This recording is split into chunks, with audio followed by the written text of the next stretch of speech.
ಚಿಕ್ಕೋಡಿ ಜಿಲ್ಲೆಗಾಗಿ ಪತ್ರಿಕಾಗೋಷ್ಠಿ ಮತ್ತು ಹಕ್ಕೊತ್ತಾಯ ಕಾರ್ಯಕ್ರಮ. ಚಿಕ್ಕೋಡಿ ಜಿಲ್ಲೆ ಘೋಷಣೆಗೆ 2ನೇ ಅಕ್ಟೋಬರ್ ಗಾಂಧಿ ಜಯಂತಿ ಅಂದು ಆಗಬೇಕು ಎಂದು ಶ್ರೀ ಸಂಪಾದನಾ ಮಹಾಸ್ವಾಮೀಜಿಯವರ ನೇತೃತ್ವದಲ್ಲಿ ಪಟ್ಟಣದ ಪ್ರವಾಸಿ ಮಂದಿರದಲ್ಲಿ ಪತ್ರಿಕಾಗೋಷ್ಠಿ ಮತ್ತು ಹಕ್ಕೊತ್ತಾಯ ಕಾರ್ಯಕ್ರಮ ಜರುಗಿತು. ಸಂಪಾದನಾ ಸ್ವಾಮೀಜಿ ಅವರು ಮಾತನಾಡಿ, 3 ದಶಕಗಳಿಂದ ನಮ್ಮ ಹೋರಾಟ ಸತತವಾಗಿ ನಡೆದಿದೆ. ಬೆಳಗಾವಿ ವಿಶಾಲವಾದ ಜಿಲ್ಲೆ ಆಡಳಿತ ದೃಷ್ಟಿಯಿಂದ ಜಿಲ್ಲಾ ವಿಭಜನೆ ಮಾಡಿ ಚಿಕ್ಕೋಡಿಯನ್ನ ಪ್ರತ್ಯೇಕ ಜಿಲ್ಲೆಯಾಗಿ ಘೋಷಣೆ ಮಾಡಿ ಜಿಲ್ಲೆಗೆ ಬೇಕಾಗುವ ಎಲ್ಲ ಕಚೇರಿಗಳು ಚಿಕ್ಕೋಡಿಯಲ್ಲಿ ಕಾರ್ಯನಿರ್ವಹಿಸುತ್ತಿವೆ.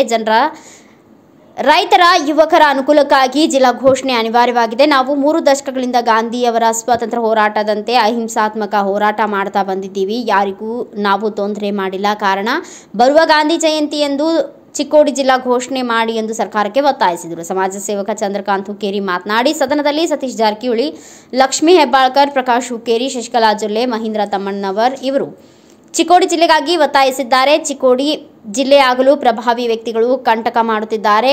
ಗೋಕಾಕ ಜಿಲ್ಲೆಯಾಗಲು ನಮ್ಮದೇನು ಅಭ್ಯಂತರವಿಲ್ಲ. ಕೂಡಲೇ ಚಿಕ್ಕೋಡಿಯನ್ನ ಪ್ರತ್ಯೇಕ ಜಿಲ್ಲೆಯಾಗಿ ಘೋಷಣೆ ಮಾಡಿ. ಇಲ್ಲಿಯವರೆಗೂ ಕಿವುಡ ವಕೀಲರು, ಮಾಜಿ ಶಾಸಕ ಬಾಳಾಸಾಹೇಬ್ ವಡ್ಡರ್, ಹಕ್ಯಾಗೋಳ್ ಶೆಟ್ಟಿ ವಕೀಲರು, ಕಟ್ಟಿಮನಿ ಹೀಗೆ ಬಹಳಷ್ಟು ಹಿರಿಯರು ಹೋರಾಟ ಮಾಡಿದ್ದಾರೆ. ನುಡಿದಂತೆ ನಡೆಯುವ ಸರ್ಕಾರ ಕೂಡಲೇ ಚಿಕ್ಕೋಡಿ ಜಿಲ್ಲೆ ಘೋಷಣೆ ಮಾಡಲಿ ಎಂದು ಹೇಳಿದರು. ಚಿಕ್ಕೋಡಿ ಜಿಲ್ಲಾ ಹೋರಾಟ ಸಮಿತಿ ಅಧ್ಯಕ್ಷ ಸಂಜು ಬಡಿಗೇರ್ ಮಾತನಾಡಿ, ನಮ್ಮ ಜೀವನ ಕೇವಲ ಹೋರಾಟದಲ್ಲಿಯೇ ಮುಂದುವರೆದಿದೆ. ಪ್ರತಿಯೊಂದು ಸರ್ಕಾರ ಸುಳ್ಳು ಹೇಳುತ್ತಲೇ ಬಂದಿವೆ. ಚಿಕ್ಕೋಡಿ ಜಿಲ್ಲೆ ಘೋಷಣೆ ಆಗದಿದ್ದಲ್ಲಿ ಮಾಜಿ ಸಚಿವರಾದ ಉಮೇಶ್ ಕತ್ತಿ ಅವರು ಹೇಳಿದ ಹಾಗೆ ಉತ್ತರ ಕರ್ನಾಟಕ ಪ್ರತ್ಯೇಕ ರಾಜ್ಯವಾಗಿ ಕೇಳುವ ದಿನಗಳು ಬರಲಿವೆ. ತೆಲಂಗಾಣ ಮಾದರಿಯಲ್ಲಿ ಉಗ್ರ ಹೋರಾಟ ಮಾಡುವ ಪರಿಸ್ಥಿತಿ ಎದುರಾಗಲಿದೆ ಎಂದು ಸರ್ಕಾರಕ್ಕೆ ಖಡಕ್ ಎಚ್ಚರಿಕೆ ನೀಡಿದರು. ಹೋರಾಟ ಮಾಡಿದ್ವಿ, झंडा ಹಚ್ಕೊಂಡು ಜಿಲ್ಲಾ ಬೇಕು, ಚಿಕ್ಕೋಡಿ ಜಿಲ್ಲಾ ಬೇಕು. ಅದು ಯಾಕೆ ನಮಗೆ ಬತ್ತಪ್ಪ ಅಂದರೆ ಜಯಂತ್ ಪಾಟೀಲ್ ಸಾಹೇಬ್ರು ಚಿಕ್ಕೋಡಿ ಜಿಲ್ಲಾ ಡಿಕ್ಲೇರ್ ಮಾಡಿದ್ರು, ತುತ್ತು ಕೊಟ್ಟರು ಮತ್ತು ಕಸ್ಕೊಂಡು ಬಿಟ್ಟರು. ಅದನ್ನು ವಾಪಸ್ ಕಸ್ಕೊಳ್ಳೋಣ ನಾವು ಹೋರಾಟ ಚಾಲು ಮಾಡಿದ್ವಿ. ಈ ಕಿವುಡ್ ವಕೀಲರ, ಬಾಳಾಸಾಹೇಬ್ ವಡ್ಡರ ಮತ್ತು ಈಗ ಭಾಳ ಜನ ಹಕ್ಯಾಗೋಳ್ ಸಾಹೇಬ್ರಾಗಲಿ, ಕಟ್ಟಿಮನಿ ಸಾಹೇಬ್ರ, ವಡ್ಡರ್ ಸಾಹೇಬ್ರ, ಭಾಳ ಜನ ಅಲ್ಲ, ಎಮ್.ಯು. ಶೆಟ್ಟಿ ವಕೀಲರ, ಹಿರಿಯ ವಕೀಲರ, ಅವರು ಹೋರಾಟದಾಗಿದ್ದರು. ಯಾರಿಗಿಲ್ಲ ಅನ್ನಂಗಿಲ್ಲ. ಚಿಂಚಣಿ ಅಜ್ಜಗಳು ಚಿಕ್ಕೋಡಿ ಅಜ್ಜಗಳಂತೂ ಜೋಡಿ ಹತ್ತಿದ್ದಂಗೆ ಅವ್ರ ಪಾಪ ಯಾವಾಗ ನಾವು ಫೋನ್ ಮಾಡಿದಾಗ ಹಜರ್ ಇಷ್ಟು ಸಹಕಾರ ಕೊಟ್ಟಿದ್ರು. ಎಲ್ಲ ಇದಕ್ಕೆ ಜಿಲ್ಲಾ ಆದ್ರೆ ಕ್ರೆಡಿಟ್ ನಾವು ಅಜ್ಜಗಳಿಗೆ ಕೊಡ್ಬೇಕು. ಆದರೆ ಒಬ್ಬ ಅಜ್ಜಗಳು ನೀವು ಕಳ್ಕೊಂಡು ಅದು ದುಃಖ ಅನಿಸ್ತೈತಿ. ಆದ್ರೂ ನಾವು ಎಲ್ಲ ಸರ್ವಸ್ವ ಇವ್ರ ಪಾದದಾಗ ನಾವು ಕಂಡಿದ್ದೆವು. ಸಂಪಾದನಾ ಮಹಾಸ್ವಾಮೀಜಿಗಳ ನೇತೃತ್ವದೊಳಗೆ ಜಿಲ್ಲಾ ಆಗಬೇಕು. ಕೇಂದ್ರ ಸರ್ಕಾರ 31 ಒಳಗೆ ಮಾಡ್ಬೇಕಂತೇಳಿ ಈಗ ಡೆಡ್ಲೈನ್ ಕೊಟ್ಟಿತ್ತು. ಅದ್ರ ಒಳಗೆ ನೀವು ತಾಲೂಕಾ ವಿಭಜನೆ, ಜಿಲ್ಲಾ ವಿಭಜನೆ ಮಾಡಿಕೊಡ್ರಿ. ಅದರ ನಂತರ ನಿಮ್ಗೆ ಅವಕಾಶ ಇಲ್ಲ ಅಂತೇಳಿ ಅವ್ರು ಹೇಳಿದರು.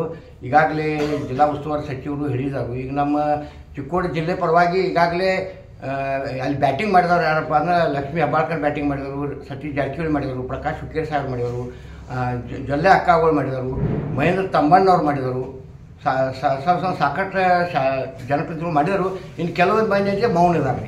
ಅವ್ರು ಯಾಕೆ ಮೌನ ಇದ್ದಾರೋ ದೇವ್ರಿಗೆ ಗೊತ್ತಾ. ಮತ್ತು ಯಾರೇ ಒಬ್ಬರು ದೊಡ್ಡ ಮನುಷ್ಯ ಇದಕ್ಕೆ ಕಂಟಕ ಅದ ಚಿಕ್ಕೋಡಿ ಜಿಲ್ಲಾ ಮಾಡೋಕ್ಕೆ ಒಬ್ಬ ಮನುಷ್ಯ ಕಂಟಕದಿಂದ ಅಜ್ಜಗಳ ನೇತೃತ್ವದ ಇವತ್ತೇನೊಂದು ಸಭೆ ಕರೆದರು.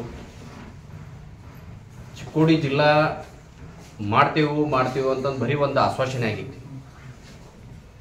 ಇಲ್ಲಿ ಸಾಕಷ್ಟು ಬಾರಿ ನಾವು ಪ್ರತಿಭಟನೆ ಮಾಡ್ಕೊತ ಬಂದು, ಹಿಂದೂ ಕೂಡ ಹಿರಿಯರು ಎಷ್ಟೋ ಸಾರಿ ಮಾಡ್ಕೊತ ಬಂದಾರೆ. ಸುಮಾರು ಒಂದು 25ರಿಂದ 30 ವರ್ಷಗಳು ಕಳೆದು ಈಗ. ಆದ್ರೂ ಕೂಡ ಜಿಲ್ಲಾ ಆಗತ್ತಿಲ್ಪ ಅಂತಂದ್ರೆ ಈ ಭಾಗದ ಜನರಿಗೆ ಮತ್ತು ನಮ್ಮ ಹೋರಾಟ ಸಮಿತಿಗೂ ಬಹಳಷ್ಟು ಒಂದು ನೋವೈತಿ. ಪ್ರತಿ ಇಲೆಕ್ಷನ್ಗಳು ಬಂದಪ್ಪ ಅಂತಂದ್ರೆ ಮಾನ್ಯ ಶಾಸಕರು ಮತ್ತು ಮಾಜಿ MP ಸಂಸದರು, MLC ಅವರು ನಾವು ಈ ಬಾರಿ ನಮ್ಮ ಚುನಾವಣೆಯೊಂದಾಗ ಆಶೆ ಕೊಡ್ರಿ, ನಾವು ಈ ಬಾರಿ ಜಿಲ್ಲಾ ನಾವು ಮಾಡ್ತೇವೆ ಅಂತ ಹೇಳ್ತಾರೋ. ಬಟ್ ಆದ್ರೂ ಕೂಡ ಇವ್ರಿಗೆ ಒಳಗಡೆ ಯಾವ ರೀತಿ ಕುದಿಯಾದೀತೋ ಅಥವಾ ಏನು ಆರೀತೋ ಗೊತ್ತಿಲ್ಲ. ಅಧಿವೇಶನಗಳು ಬಂದು ಅಂತಂದ್ರೆ ಇವ್ರದ್ದು ಬಾಯೇ ಹೇಳಂಗಿಲ್ಲ. ಹೆಂಗ ನಮ್ಮ ವಿರೋಧ ಪಕ್ಷದ ನಾಯಕ ಆಗಿರ್ಬೋದು ಅಥವಾ ಒಂದು ಭ್ರಷ್ಟಾಚಾರ ವಿರುದ್ಧ ಏನ ಬಸನಗೌಡ ಪಾಟೀಲ್ ಅವರು ಈಗ ಸದನ ನಡೆಯೋದ್ರಿಂದ ಈಗ ಕಳೆದ 8 ದಿವಸದಿಂದ ಸದನ ಸ್ಟಾರ್ಟ್ ಐತಿ. ಆದರೆ ಈ ಭಾಗದವರ ಉತ್ತರ ಕರ್ನಾಟಕ ಬಗ್ಗೆ ಆಗಲಿ, ಚಿಕ್ಕೋಡಿ ವಿಭಜನೆ ಬಗ್ಗೆ ಆಗಲಿ, ಚಿಕ್ಕೋಡಿ ಜಿಲ್ಲೆ ಬಗ್ಗೆ ಆಗಲಿ ನಮ್ಮ ಶಾಸಕರು ಒಬ್ಬರು ಕೂಡ ಮಾತಾಡಕತ್ತಿಲ್ಲ. ನಾವು ಒಂದಷ್ಟು ಈ ಭಾಗದ ಶಾಸಕರಿಗೆ ನಾವು ಫೋನ್ ಮುಖಾಂತರ ಅವರಿಗೆ ಮನೆಗೆ ಹೋಗಿ ಭೇಟಿ ಕೊಟ್ಟು ಮಾತಾಡಿದೆವು.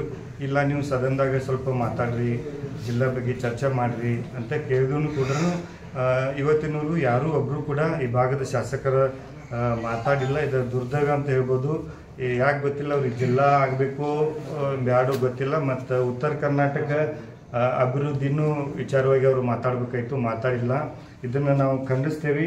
ಇನ್ನು 1-2 ದಿವಸ ಐತಿ, ಇನ್ನಾದರೂ ಕೂಡ ಅವರ ಈ ಭಾಗದ ಶಾಸಕರು ಸದನದಾಗ ಧ್ವನಿ ಎತ್ತಬೇಕು, ಈ ಭಾಗದ ಬಗ್ಗೆ ಜಿಲ್ಲಾ ಬಗ್ಗೆ ಚರ್ಚೆ ಆಗಬೇಕು ಅಂತ ನಾವು ಈ ವೇದಿಕೆ ಮುಖಾಂತರ ಒತ್ತಾಯ ಮಾಡ್ತೀವಿ. ಮತ್ತು ಕೇಂದ್ರ ಸರ್ಕಾರ ಕೂಡ ಅವ್ರಿಗೆ ಡೆಡ್ಲೈನ್ ಕೊಟ್ಟಿದ್ದು ಸರ್ಕಾರಕ್ಕೆ ಅಧಿಕೃತವಾಗಿ ಸುತ್ತೋಲೆ ಮುಖಾಂತರ ಅವ್ರಿಗೆ ನೋಟಿಸ್ ಕೊಡೋದಾಗ್ಲಿ ಕರ್ಕೊಂಡ ತ್ಯಾಟಾಗಟ್ಟ ತಿರುಗಾಡ್ಕೊತ ಬರ್ತಾರೋ ಅನ್ನೋದು ಸರ್ಕಾರಕ್ಕೆ ಆಗಾಗದೆ. ಆದರೆ ಯಾವ ಸರ್ಕಾರ ನಮ್ಗೆ ಆಶ್ವಾಸನೆ ಕೊಡಬೇಕಾದ್ರೆ ನಮ್ಮ ಸರ್ಕಾರ ಬರಲಿ, BJP ಸರ್ಕಾರದವ್ರು ನಮ್ಮದು ಬತ್ತು ನಾವು ಮಾಡ್ತೇವೆ, ಕಾಂಗ್ರೆಸ್ ಸರ್ಕಾರದವ್ರು ನಮ್ಮದು ಬತ್ತು ನಾವು ಮಾಡ್ತೇವೆ. ಇದನ್ನು ಬರೀ ಮೂಗಿಗೆ ತುಪ್ಪ ಹಾಕೋದು ಹಂಚಿದಾರ, ಖರೆ ಬಾಯಿಗೆ ತುಪ್ಪ ಯಾವ ಸರ್ಕಾರದವ್ರು ಹತ್ತುವಾರ. ಆದರೆ ಇದನ್ನು ಇವತ್ತಿಗೆ 10ನೇ ತಾಲೂಕತ್ತಿಗೆ ಚರ್ಚಾನದಿಂದ ಬೆಳಗಾವಿಗೆ ಹೋಗಬೇಕಾದ್ರೆ ಒಂದು ಯಾವ ಹುಡುಗರಿಗೆ ಒಂದು ಯಾವುದೋ ವ್ಯವಸಾಯ ಉದ್ಯೋಗ ಬಗ್ಗೆ ಹೋಗ್ಬೇಕಾದ್ರೆ ಆಫೀಸ್ಗಳು ಹೋಗ್ಬೇಕಾದ್ರೆ ವಸ್ತಿ ಹೋಗ್ಬೇಕಾಗಿತ್ತು. ಆದರೆ ನಮ್ಮ ಚಿಕ್ಕೋಡಿ ಜಿಲ್ಲಾ ಘೋಷಣೆ ಮಾಡ್ತೇವೆ ಅಂತೇಳಿ ಹೇಳ್ಕೊತ 30 ವರ್ಷ ಆದ್ರೆ ಭೀ ಒಟ್ಟ ಮಾಡುವರು. ಆದರೆ ಈ ಕ್ರಮ ನಾವು ಮಾಡ್ರೆ ಹಿಂಗೇನು ಆಗಂಗಿಲ್ಲ. ಪ್ರತಿ ಹಳ್ಳಿಯವರು ಸೈಕಲ್ ತೊಗೊಂಡು ಅಡ್ಡಾಡಿದಂಥ ಹಿರಿಯರು ಅದಾರ ಇಲ್ಲಿ. ಆದರೆ ಎಲ್ಲರೂ ನಾವೇನಾಗಬೇಕಾಗೈತಿ, ಪ್ರತಿ ಹಳ್ಳಿಯವರು ಒಂದೊಂದು ಇಲ್ಲಿ ಏನು ಬಂದೆವು ಒಬ್ಬೊಬ್ಬ 10 ಮಂದಿನ ತಂದ್ರೆ ಈ ಹೋರಾಟ ಸರಿ ಆಗ್ತೈತಿ. ಬಹುಶಃ ಭಾರತ ದೇಶದೊಳಗೆ ಒಂದು ಇತಿಹಾಸ ಇದೆ. ಭಾರತ ದೇಶಕ್ಕೆ ಸ್ವತಂತ್ರ ಸಿಗಬೇಕಾದ್ರೂ ಸಹಿತ ಬಹಳಷ್ಟು ಹೋರಾಟಗಳನ್ನು ಮಾಡಿದಾಗ, ತ್ಯಾಗ ಬಲಿದಾನಗಳಾದಾಗ ಮಾತ್ರ ನಮ್ಮ ಭಾರತ ದೇಶಕ್ಕೆ ಸ್ವತಂತ್ರ ಸಿಕ್ತು ಅಂತಕ್ಕಂಥದ್ದು ನಾವೆಲ್ಲ ಕೇಳ್ಕೊಂಡಿರ್ತಕ್ಕಂಥ ವಿಷಯ ಇದೆ. ಬಹುಶಃ ಯಾವುದೇ ಒಂದು ನಮ್ಮ ಕೆಲಸ ಕಾರ್ಯಗಳ ನಮ್ಮ ಕೈಗೂಡಬೇಕಾದ್ರೆ ಬಹುಶಃ ಹೋರಾಟಗಳು ಬಹಳ ಮುಖ್ಯವಾಗಿರ್ತಕ್ಕಂಥದ್ದಿದೆ. ಆ ಹಿನ್ನೆಲೆ ಒಳಗೆ ಬಹುಶಃ 30 ವರ್ಷಗಳಿಂದ ಹೋರಾಟ ಮಾಡಿದ್ರು ಕೂಡ ಇದು ಏನ ಸಾಮಾನ್ಯ ಜನರ ಇದ್ರ ಕೈವಾಡಿದೆಯೋ, ಜನಪ್ರತಿನಿಧಿಗಳ ಕೈವಾಡಿದೆಯೋ, ಅಥವಾ ಈ ಒಂದು ಚಿಕ್ಕೋಡಿ ಜಿಲ್ಲೆಯ ಆಗಬಾರ್ದಂತ ಒಂದು ದೈವಿ ಶಕ್ತಿಯ ಕೈವಾಡಿದೆಯೋ ಏನು ನಮ್ಗೆಲ್ಲರಿಗೂ ಕೂಡ ಗೊತ್ತಾಗ್ತಾ ಇಲ್ಲ. ಆ ಹಿನ್ನೆಲೆ ಒಳಗ ಬಹುಶಃ ಇನ್ನು ಮುಂದಿನ ಚಳಿಗಾಲದ ಅಧಿವೇಶನದೊಳಗ ಬಹುಶಃ ಚಂದ್ರಕಾಂತ ನೌಕೇರಿಯವರು, ಬಡಿಗೇರ್ಸವರು ಪೂಜ್ಯರ ಒಂದು ನೇತೃತ್ವದೊಳಗ ಯಾವ ರೀತಿ ರೂಪರೇಷೆಗಳನ್ನ ಹಾಕೊಂಡ್ರೆ ಇದು ಜಿಲ್ಲೆ ಆಗ್ತಾ ಇದೆ ಅಂತಕ್ಕಂಥದನ್ನ ಬಹುಶಃ ನಾವು ಗಾಂಧಿ ಮಾರ್ಕೆಟ್ದೊಳಗೆ JH ಪಟೇಲ್ ಅವರು ಬಂದಾಗ ಸಹಿತ ಈ ವಿಷಯ ಬಹಳಷ್ಟು ಪ್ರಸ್ತಾವನೆ ಆಗಿತ್ತು. ಹಾಗೂ ದಿವಂಗತ ಉಮೇಶ್ ಕತ್ತಿ ಅವರಿದ್ರು, AB ಪಾಟೀಲ್ ಇದ್ರು. ಅವ್ರು ಎಡಬಲ ಕುಂತಾಗ JH ಪಾಟೀಲ್ ಅವ್ರ ಮಾತನ್ನ ಹೇಳಿದ್ರು, ನಿಮ್ ಜಿಲ್ಲೆನ ಇವತ್ತು ಘೋಷಣೆ ಮಾಡಿ ಹೋಗ್ಬೋದು, ಅಥವಾ ನನ್ನ ಎಡಬಲ ಕುಂತವ್ರು ಇಬ್ರು ಹೂ ಅಂದ್ರಪ್ಪ ಅಂದ್ರೆ ನಾನು ಜಿಲ್ಲೆ ಘೋಷಣೆ ಮಾಡ್ತೇನೆ ಹೌಸ್ದೊಳಗೆ ಅಂತಕ್ಕಂಥ ಮಾತನ್ನು ಕೂಡ ಹೇಳಿದ್ರು. ಆದ್ರೆ ಇದು ಕೊರತೆ ಎಲ್ಲಿ ಆಗ್ತಾ ಇದೆ ಅಂತ ಗೊತ್ತಿಲ್ಲ. ಆ ಹಿನ್ನೆಲೆ ಒಳಗೆ ಬಹುಶಃ ಈ ಚಿಕ್ಕೋಡಿ ಕಂದಾಯ ಜಿಲ್ಲೆ ಆಗ್ಬೇಕಾದ್ರೆ ಮುಂದಿನ ಹೋರಾಟಗಳನ್ನ ಯಾವ ರೀತಿ ನಾವು ಹಮ್ಮಿಕೊಳ್ಬೇಕು, ಅಷ್ಟು ಸರಳವಾಗಿರ್ತಕ್ಕಂಥ ಹೋರಾಟ ಮಾಡಿದ್ರೆ ಇವರು ಕೂಡ ಹಿಂದೆ BJP ಸರ್ಕಾರ ನಾವು ಮಾಡ್ತೇವೆ ಅಂತ ಹೋದ್ರು. ಕಾಂಗ್ರೆಸ್ ಸರ್ಕಾರದವ್ರು ನಾಳೆ ಘೋಷಣೆ ಮಾಡ್ತಾರೆ, ಆಗಸ್ಟ್ 15 ನಾವೆಲ್ಲರೂ ಬಹುಶಃ ಆ ಪಕ್ಷಿ ಅಂತ ಕಾಕೋತ್ ಕುಂತಿದ್ವಿ ನಾವು. ಇವತ್ತೇನೋ ಘೋಷಣೆ ಆಗ್ತೈತಿ. ಇದು 30 ವರ್ಷದ ಹೋರಾಟ ಇದೆ. ಇದರ ಸಲುವಾಗಿ ನಮ್ಮ ಭಾಗದ ಅನೇಕ ಹಿರಿಯರು, ಸ್ವಾಮೀಜಿಯವರು ಪ್ರತಿಭಟನೆ, ಉಪವಾಸ, ಸತ್ಯಾಗ್ರಹಗಳನ್ನು ಮಾಡಿ ಅವರಿವತ್ತು ಲಿಂಗೈಕ್ಯರಾಗಿರ್ತಕ್ಕಂಥದ್ದು ನಮ್ಮ ಕಣ್ಣು ಮುಂದಿದೆ. ಅವರ ಕನಸು, ನಮ್ಮ ಎಲ್ಲರ ಕನಸು ನನಸಾಗಬೇಕು ಅಂತಂದರೆ ಈ ಬರುವ ಅಕ್ಟೋಬರ್ 2 ಗಾಂಧಿ ಜಯಂತಿ ದಿವಸ ನಮ್ಮ ಚಿಕ್ಕೋಡಿ ಜಿಲ್ಲೆ ಆಗಬೇಕು ಅಂತಕ್ಕಂಥ ಒಂದು ಒತ್ತಾಯವನ್ನು ನಾವು ಈ ಸಂದರ್ಭ ಮಾಡಬೇಕಾಗ್ತದೆ. ಬಹಳಷ್ಟು ಉಪವಾಸ ಸತ್ಯಾಗ್ರಹಗಳು, ಪ್ರತಿಭಟನೆ, ಪಾದಯಾತ್ರೆ ಇವೆಲ್ಲವನ್ನು ನಾವು ಚಿಕ್ಕೋಡಿ ಭಾಗದ ಎಲ್ಲ ರೈತ ಸಂಘಟನೆಯವರು ಮತ್ತು ಪದಾಧಿಕಾರಿಗಳು ಎಲ್ಲ ಹಳ್ಳಿ ಜನ ಸೇರಿಕೊಂಡು ಬಹಳಷ್ಟು ನಾವು ಮಾಡಿದೆವು. ಇವೆಲ್ಲ ಸರ್ಕಾರದ ಮಟ್ಟದಲ್ಲಿ ಹೋಗಿ ಮುಟ್ಟಿದಾವೆ. ಸ್ವತಃ ನಾವೇ ಮುಖ್ಯಮಂತ್ರಿ ಸಿದ್ದರಾಮಯ್ಯ ಮೊದಲು ಮುಖ್ಯಮಂತ್ರಿ ಇದ್ದಾಗ ಚಿಕ್ಕೋಡಿ ಎಲ್ಲ ಪದಾಧಿಕಾರಿಗಳು, ಹೋರಾಟ ಸಮಿತಿ ಎಲ್ಲ ಪದಾಧಿಕಾರಿಗಳು ಹೋದಾಗ ನಿಮ್ಮ ಭಾಗದ ಶಾಸಕರು ಎಲ್ಲರೂ ಒಕ್ಕೂರ್ಲಿಂದ ಒಪ್ಕೊಂಡ್ರೆ ಇವತ್ತು ನಾನು ಜಿಲ್ಲಾ ಘೋಷಣೆ ಮಾಡ್ತಂದು ಮಾತನ್ನು ಸಿದ್ದರಾಮಯ್ಯ ಅವಾಗ ಹೇಳಿದ್ರ ಮೊದಲು ಮುಖ್ಯಮಂತ್ರಿ ಆಗಿದ್ದ. ಅದ್ರ ಮತ್ತೆ ಇವತ್ತು ನಾವು 4-5 ವರ್ಷ ಮತ್ತೆ ಹೋದ್ರು, ಆದರೂ ಜಿಲ್ಲಾ ಆಗಿಲ್ಲ. ಗೋಕಾಕದವರು ಕೂಡ ಜಿಲ್ಲಾ ಹೋರಾಟ ಸಮಿತಿಯವರು ಅವರು ಕೂಡ ಮೇಲಿನ ಮೇಲೆ ಪ್ರತಿಭಟನೆ, ಸತ್ಯಾಗ್ರಹ, ಮನವಿ ಕೊಡ್ತಕ್ಕಂಥದ್ದು ನಾವು ಪೇಪರಲ್ಲಿ ನೋಡ್ತಾ ಇದ್ದೀವಿ. ಅಲ್ಲಿನೂ ಕೂಡ ಸಂಪಾದನಾ ಮಠ ಸ್ವಾಮಿಗಳು ಅಲ್ಲೊಂದು ಸಂಪಾದನಾ ಮಠ ಇದೆ ಗೋಕಾಕದಲ್ಲಿ. ಅವರು ಆ ಪ್ರತಿಭಟನೆ ಹೋರಾಟ ನೇತೃತ್ವ ವಹಿಸಿದ್ದಾರೆ. ಇದು ನಮ್ಮ ಸಂಪಾದನಾ ಮಠನ, ಇದು ನಾವಿಲ್ಲಿ ನೇತೃತ್ವ ವಹಿಸ್ಕೊಂಡಿದ್ದೀವಿ. ನಮ್ಮ ಉದ್ದೇಶ ಅದು ಆಗಲಿ ಅನ್ನೋರು ನಾವು. ಗೋಕಾಕನೂ ಜಿಲ್ಲಾ ಆಗಲಿ, ನಮ್ಮದು ಜಿಲ್ಲಾ ಆಗಲಿ. ಮತ್ತು ಗೋಕಾಕದವರೇ ಜಿಲ್ಲಾ ಇವತ್ತು ಉಸ್ತುವಾರಿ ಸಚಿವರದ ಜಾರಕಿಹೊಳಿ ಅವರು ಕೂಡ ಮನಸ್ಸು ಮಾಡಬೇಕು. ಅದಕ್ಕಾಗಿ ಈ ಹಿಂದಿನ ಹೋರಾಟಗಳು, ಪ್ರತಿಭಟನೆಗಳು ಮತ್ತೆ ನಾವು ಅದನ್ನ ಮಾಡೋದು ಬೇಡ. ಈಗ ಏನು ಇಲ್ಲಿ ತಕ್ಕ ಅವರೆಲ್ಲ ನೋಡಿದ ಇಲ್ಲಿ ಸಮಸ್ಯೆಗಳನ್ನ ಗೊತ್ತದೆ. ಅಥಣಿ ತಾಲೂಕು, ಕಾಗವಾಡ ತಾಲೂಕು, ರಾಯಬಾಗ ತಾಲೂಕು, ಕುಡ್ಚಿ ತಾಲೂಕು ಇರತಕ್ಕಂಥ ಅನೇಕ ಸಮಸ್ಯೆಗಳು ಬಗೆಹರಬೇಕಂದ್ರೆ ಚಿಕ್ಕೋಡಿ ಜಿಲ್ಲೆ ಆಗಬೇಕು. ಇಷ್ಟಾಗಲೇ ನಮ್ಮ ಚಿಕ್ಕೋಡಿಯಲ್ಲಿ ಎಲ್ಲ ಆಫೀಸ್ಗಳು ಬಂದಾವೆ. ಈಗಾಗಲೇ ಎಲ್ಲ ಆಫೀಸ್ಗಳು ಆಗಿದಾವೆ.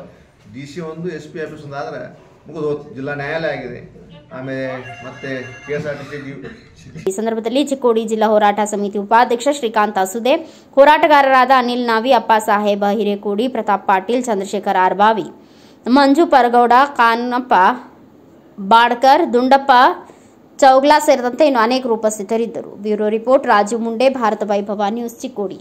Thanks for watching Read, Discuss and Debate with editor Dr. Yan Prashant Rao. Wanted reporters in print, digital and visual media for Bharat Vaibhav Daily Newspaper, BV News 5 Channel and BV Fast Web News from all the talukas of Karnataka, Goa and Maharashtra. If interested, send your resume to 9019229369.